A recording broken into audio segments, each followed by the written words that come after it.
એમ આપણે પણ મોટા થઈ અને આપણે પણ લોકો માટે કે ભવિષ્યની જે પેઢી આવવાની એના માટે પણ કંઈક કરીએ એવા અંદરથી સંકલ્પ કરીએ. વાતો કરે નહીં થાય, અંદરથી આપણે નક્કી કરવું પડશે.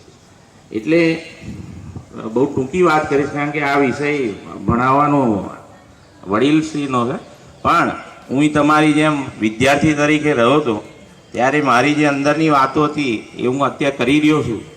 જેમ વાત કરી અમૂલ દૂધ પીતા હશો તમે, પણ એ દૂધ કેવી રીતના ઉત્પન્ન થાય છે એ કોઈ પેટ્રોલ પંપ જેવું નહીં કે આમ સ્વિચ પાડીને નીકળી જાય. એના માટે પરિશ્રમની ખૂબ જરૂરિયાત છે. જેમ એપીએમસી એ ખેતીવાડી ઉત્પન્ન બજાર સમિતિ ખેડૂતનો માલ ઉત્પન્ન કરે અને ઉત્પન્ન કરીને એને વેચવા માટેની વ્યવસ્થા થાય એવી એક એ સંસ્થા છે.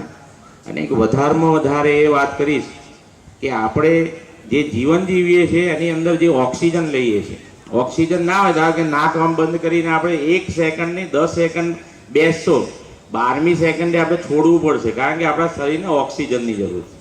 એટલે એ ઓક્સિજન તમે જોતા હશો આજુબાજુમાં ઝાડ એ જાતે નહીં ઊભા થયો, જે તે લોકોએ રોપેલા છે અને એ રોપ્યા એટલે આપણે એનો ઓક્સિજનનો લાભ લઈએ છીએ.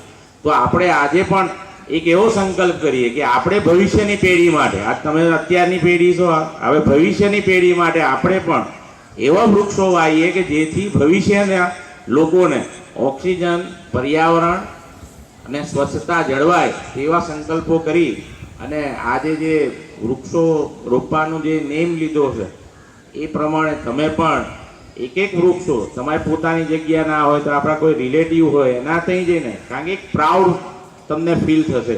એક વૃક્ષ એ આપણે આખા દિવસના આખી જિંદગી સુધી જેટલું ઓક્સિજન લઈએ છીએ, શું આપણે અંદરથી એવું વિચારવાની જરૂર, શું આપણે એ ઓક્સિજન જે લઈએ છીએ લોકોએ વાયેલા વૃક્ષનો છે, તો આપણે એવું કોઈ વૃક્ષ